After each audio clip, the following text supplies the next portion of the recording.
In the midst of record heat, SDG&E has enough power, but is asking for a new and some say unfair rate structure. Carmel Valley puts the brakes on a massive mixed-use development. Can other city projects be in danger?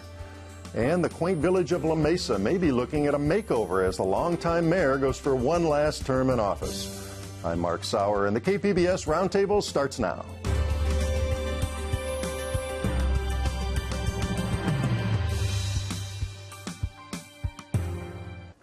Welcome. It's Friday, September 19th. I'm Mark Sauer. And joining me at the KPBS Roundtable today are KPBS Business and Environment reporter Eric Anderson, reporter Andy Keats, a voice of San Diego, and Chris Lavin, editor of the web-based La Mesa Today.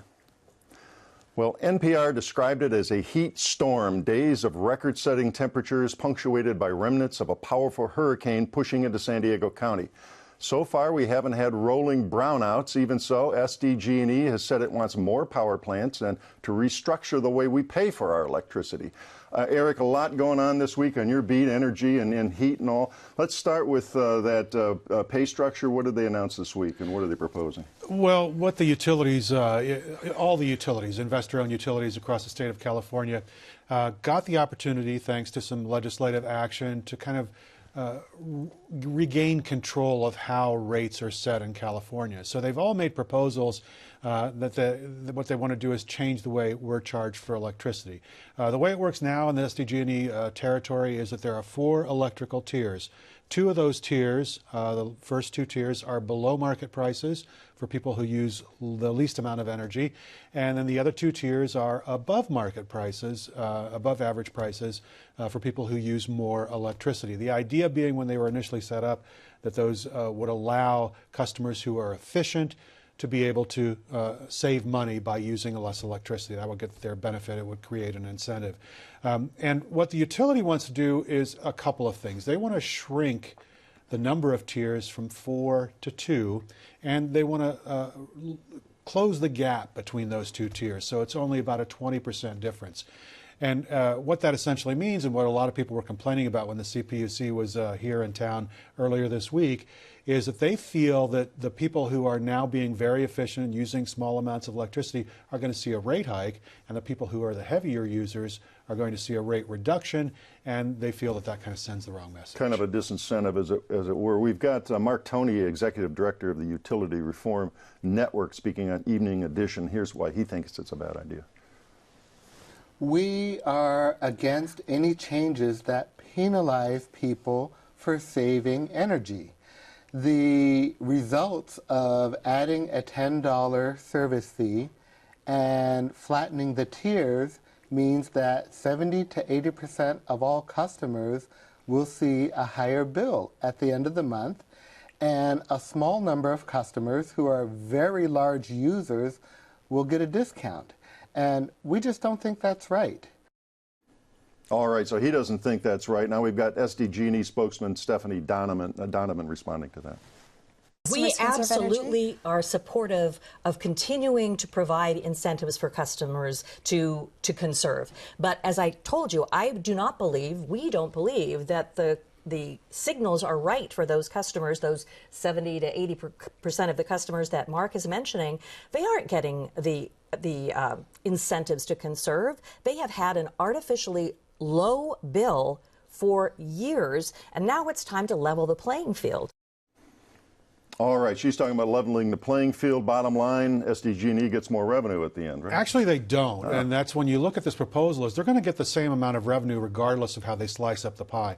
They're just suggesting that they want a more equitable way to slice up the pie. And of course, I don't think that most of the consumer advocates that I talked to during the course of the week, they're not saying that the tier system is wrong. They just think that the SDG&E proposal goes a little bit too far. They think it brings the lower usage rate up a little bit too high and the higher usage rate down a little bit too low. They want to see a little bit more of an incentive still in the system so that people can see the savings if they are efficient. And what's the process? How long till this takes effect? This is going to take a little while. There is one other thing I want to just mention real quickly too.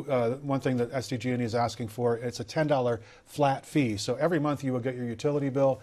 you will be charged $10 regardless of how much electricity Even if you use zero, you're going to pay $10. They say it's to pay for the maintenance of the electric grid. And the solar advocates really are kind of taking umbrage at this. They're saying it's a way to kind of get back at them because they're selling energy back to the utility and they're getting their bills down near zero. And they say if it's a flat fee regardless of use, then it just makes solar more expensive. So they're really up in arms about that. They get penalized. Andy? Well, right. And so the context here is that the difference between the lowest tier and the highest tier now is what 100% more. It's 130%. And now it'll be a 20% spread. So it seems reasonable to me that there might be different ways to break up the pricing structure, but very clearly this is a drastic change if in fact it gets to the point that there's almost no difference between the high tier and the low tier. Sure, and if you understand how that system got into place, the legislature, after the electricity crisis in 2001, kind of took over that responsibility from the CPUC.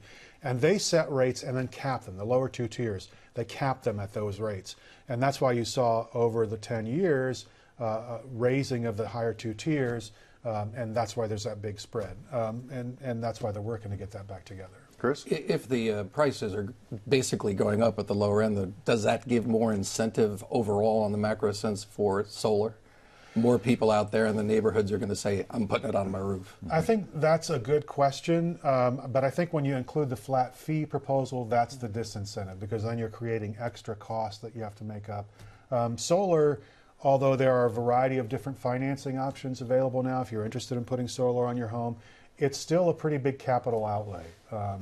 Some cities you can have that put onto your property tax bill and you can pay for it that way. There's 0% down. There are some lease options out there, different things going. But basically what solar owners are saying is, right now we pay about a $5 a month fee if we make enough electricity to balance out what we use. And then what they're saying too is that the utility already benefits from us because we're selling our energy to the utility at a very low rate, and they turn around and sell it back to other customers at a higher rate. So they make a pretty big profit in there, and they feel like they're being taken advantage of with a flat fee. Let's talk about that heat this week. I mean, it was extraordinary. We had all sorts of people commenting all over town. It was the water cooler topic of the week.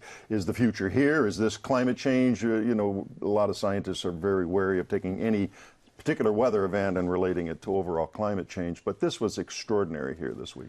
It was so great. I was out taking a walk this morning, and it was cool outside, which was such a change from earlier in the week. San Diego returns. Yeah, I really enjoyed that. It's nice to see. We saw a couple of things I think happen in terms of the weather. Second time in a month we've had a hurricane coming up from Baja that impacted our weather pattern.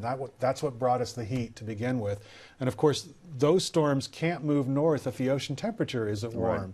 Right. So the ocean temperatures have been warmer than usual. It allows the storms to kind of extend their reach into California, into Arizona, into the desert areas, and bring those monsoonal temperatures. We have the humidity today still, so we're still feeling the effects from it.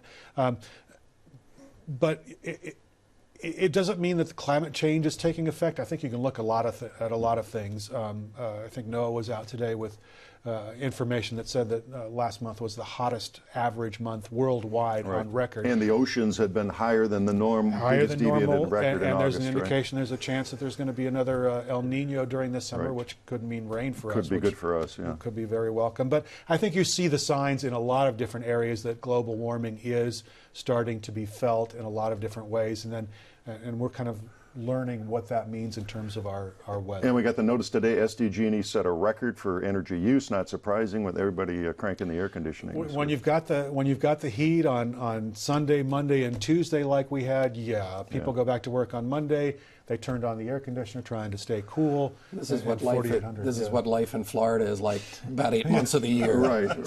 So San Diego should develop maybe a slightly but that's why we live in Southern California, not South Florida. We're delicate flowers. Yeah. One other thing before we run out of time on this segment, you also covered a rollout by state and fire and utility officials this week on a new warning system, kind of like a hurricane warning system. Speaking of Florida, tell us what that's about on the Santa Ana. Well, the concern about the global warming is that it's going to be more intense fire season here in Southern California. What weather researchers at UCLA and at San Diego Gas and Electric and with the U.S. Forest Service have been doing is developing a tool that allows them to better predict the potential that Santa Ana winds could have in relationship to wildfires. So if they have an extreme Santa Ana event, they think that they now have the tools in place where they can be able to tell, 5 or 6 days out, yes, we're going to have a severe event, or no, it's going to be a relatively mild event in terms of wildfire risk, and that'll allow them to move resources where they need to be moved.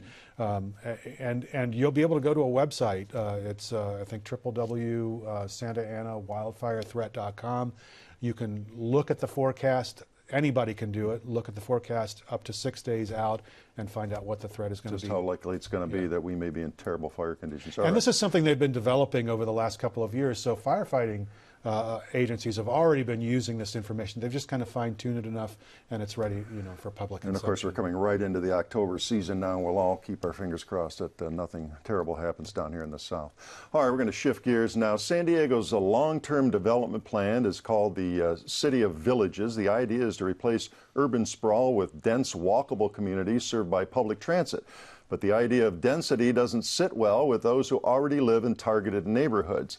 So, Andy, your story this week, it was about the massive One Paseo development, and this is kind of emblematic of what we're talking about here. It's a NIMBY sort of thing, perhaps. Sure, yeah. I'm not totally sold on this being the single best example of what the city is attempting to do. Tell us what One Paseo is and how big it is. So One Paseo it's basically the largest unbuilt lot in the Carmel Valley community. It's right at the heart of it. If you've ever been to Del Mar Highlands Town Center, it's right on the other side of the street there.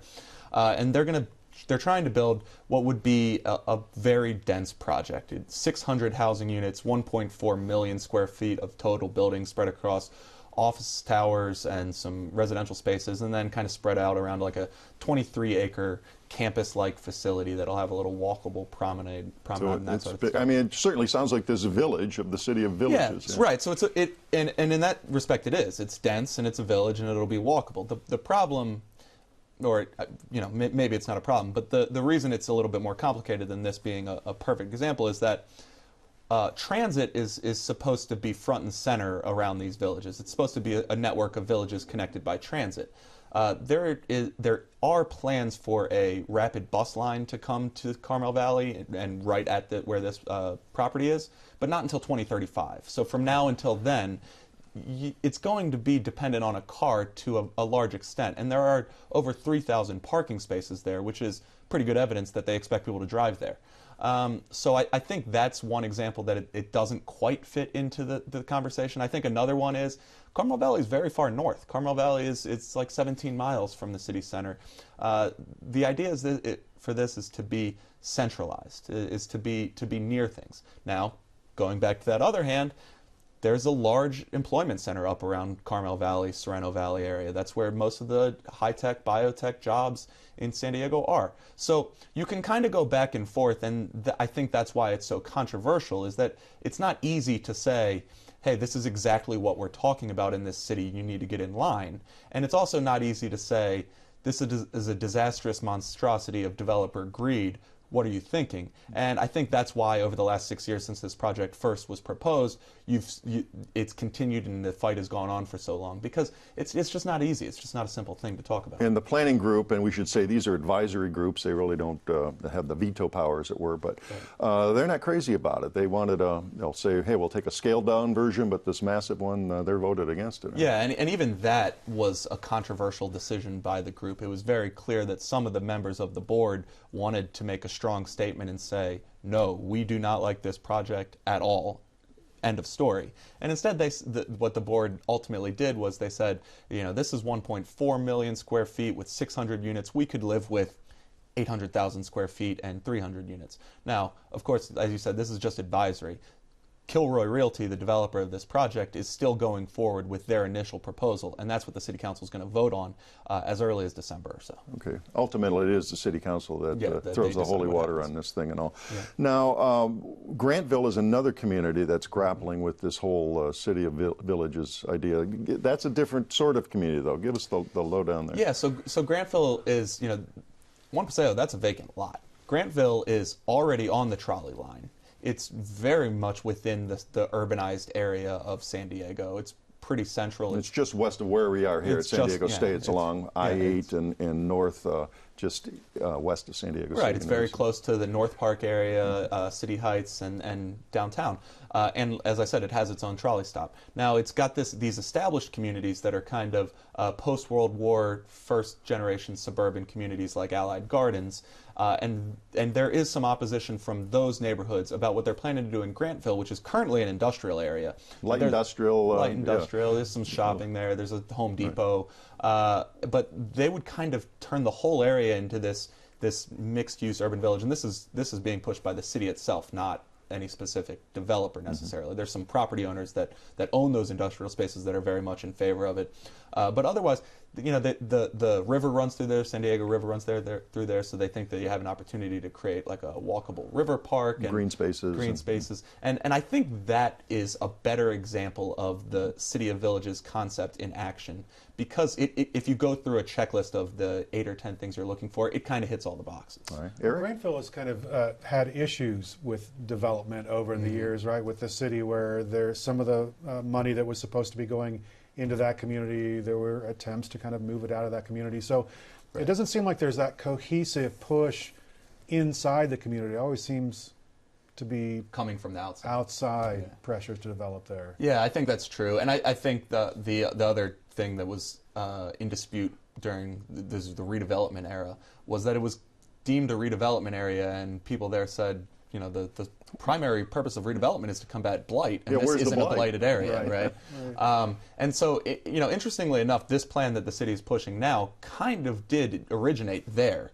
This is, in fact, the study that's based on that became this proposal was paid for with the redevelopment money back then. So this is very much the next chapter in that conversation. Chris? Other than downtown San Diego, is there any place in San Diego County that will take density? Happily. Almost every place I've sees itself as a small town. Yeah. Even in neighborhoods within the city, Hillcrest, those places, they don't. The increase in density that the City of Villages requires doesn't seem to be accepted anywhere. I think that's exactly right, and I think that's what city planners are learning as they go out in these communities. And you know, the two ways to look at it are either the city needs to do a much better job of telling communities what they stand to gain and convince them that their opposition is unfounded, or the other thing that they can do is courageously say, listen, this is the adopted city policy, and I'm sorry that it's not convenient for you, but we're going to do it anyway. That latter one is not what they've done, and I don't expect them to do it. The first one takes more money, it takes more outreach, it takes more time, and it takes a bigger commitment. And that also is not something I've seen them doing. So, I think it gets at what you mentioned in the introduction, you said this is kind of a NIMBY issue. And I think it gets at why the term NIMBY is used is... Not my backyard. Yeah, is if density is good, and if we recognize that we need to densify somewhere, then we don't have the luxury of saying that you can't do it here, because you're necessarily saying, I need to do it in the next guy's backyard. Right, but that gets to Chris's point, which is they don't see the city as a whole, as the sacrifice for everybody. They see their own little community, and this is what we want to do here. There's one other place I want to touch on, which is the Linda Vista Bay Park, Claremont communities, that whole Marina Transit District, and they have other issues there. Yeah, there's also in La Mesa, just over the city line, a plan for an 18-story that was proposed, multi-million square foot, surrounded by transit lines, interstates, exactly where you expect. And of course, and nobody's keen on that who lives there now. It's not being welcomed. Well, what's the situation in that Marina Claremont area? So Marina Boulevard, that was one that kind of really blew up in the city's face earlier this year. They have what they call a focused plan amendment. So they recognize this one area where they're going to put a trolley extension. They're going to extend the trolley line from Old Town to La Jolla, and it's going through, you know, right on the east side of the 5 there. And they're going to turn what is, you know, a bit of a commercial area, and then up on the hill is residential. And they're going to turn that strip down at the bottom of the hill into you know, this sort of idea that would be oriented around these 2 trolley stops that would be there. And the community again said, very emphatically said, no, we don't like this. And I think that's another example of the city dropping a proposal to build 60-story buildings and to increase density and to do it because of this. And everybody said. And everybody said no. Forget it. And you know, maybe that this was going to be the outcome no matter what. However, it would be worth knowing how much outreach went into that situation. Well, we're going to continue this discussion as we shift gears again to our next segment here, and it touches on some of these same issues. Now, La Mesa is thought of by many as a quaint jewel of a village in the middle of the metropolitan area. Stroll past the antique shops and restaurants, you'll get a small-town feel, but the breezes of political change could be blowing there, right, Chris? And some of them have to do with this kind of development. Some of them have to do with some of the leaders who have been entrenched a long time. Sure. I like to think I've lived in La Mesa for 10 years, and I run an online newspaper that was created for the town, and it's a non-commercial operation that we do. But it's kind of the Old Town Weekly, the small idea. Sure, it's the equivalent of that, and I've come to understand the town as a sort of, I like to think of it as a canary in the coal mine. It's right on the city's eastern side. It has great schools. La Mesa Spring Valley School District does some really innovative things. It's got people who love the town, lived there for generations. It's not as transient as the rest of and it's crisscrossed by trolley lines, bus lines, and interstates, which would make it a perfect place, 15 minutes from downtown, to have a major development. The village is already there. The village is there. They're redoing it right now. There's a lot of ambition in the town. It's a great place to live. But they see themselves more as Mayberry, not as the next urban center. And the politics of the town as long-serving pols, including the mayor, has been there for 24 years. Well, let's talk about him. It's Art Sure. Madrid. Art Madrid, and he wants to go one more to colorful. He is colorful. He's a colorful guy. He's not a bland San Diego politician, which we've had our share of over the years. Well, tell us about Art. He wants one more crack at the barrel. He said this would be his last run, but he's up against real opposition this time. The entire council is against him.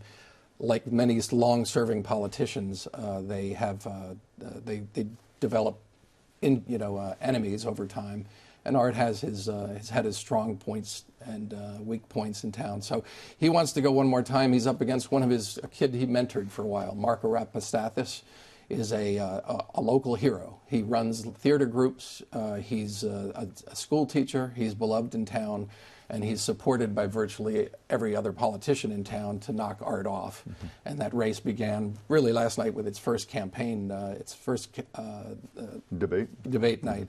And so all of that's happening in a town that has major development proposals. It's very similar to that's happening right across in the city line, but a much stronger sense of itself and what it wants, and it's a challenge. Now, does this battle between the old guard, represented by Art Madrid, and his younger challenger, does that break down on this whole development versus kind of status quo? No. This is far more just, I think, longtime personalities. People who've lived together they're like a family that lived in the house too long and needed to develop some things. So their politics last night, as they debated on the issues, they were virtually the same on almost everything, but there's a fair amount of animosity between the people. The good thing is everybody loves the town, everybody wants to do good, but they live in a region that's growing. They have a beautiful place 15 minutes from downtown. 24 years is a long time to be in politics in any community. And I imagine that La Mesa has really kind of changed over those 24 years, but also I sense that it's sort of stayed the same. They have a small town feel. The truth is there's still horses on the hillsides out there on Mount Helix and places that people will keep. They just allowed chickens back into the town, and that people are keeping them in the backyards. But it's 15 minutes from downtown San Diego, and it's got a 60,000 population that 50 years ago was 10,000. They've been a microcosm of the growth of the region, and they're at ground zero of the future growth of the region. Sandag would love to see a major village there. Yeah, and it's happening really in Lemon Grove right now. If you go right around the trolley stop in Lemon Grove, whether the residents have embraced it, I don't know, but certainly the political establishment there has very much embraced it. And you can see these affordable housing towers going up right around, a lot of work and design and planning going in around those transit stations there. I wondered, how much do you see this being a deciding issue in this race? I don't think it can be much of a deciding issue because I think virtually everybody in town says if they're going to do a big development here, it's not going to be too much above for the 4 stories that are allowed now. There's an almost unanimity among the politicians that they're going to be against it. But at the same time, these small towns have to generate the revenue to keep up their police. They want their own police department. They don't want to contract it out to the sheriff's department. They want their own firefighters, though they've already consolidated some. So they're smart enough people, and they are good people. They care about the town. They know they need to get revenue and development. And believe it or not, La Mesa has about 8 or 9 vacant acres right in the middle of the town that could become a magnet, a regional magnet for a well thought out development. So room for growth, but still keep the hold quaint in the status quo of the village. Mayberry wants to be Mayberry. Okay, all right, we're going to have to leave it there. That wraps up another week of stories at the KPBS Roundtable. I'd like to thank my guests, Eric Anderson of KPBS News, Andy Keats of Voice of San Diego, and Chris Lavin of La Mesa Today. A reminder, all of the stories we discussed today are available on our website, kpbs.org. I'm Mark Sauer. Thanks for joining us today on the Roundtable.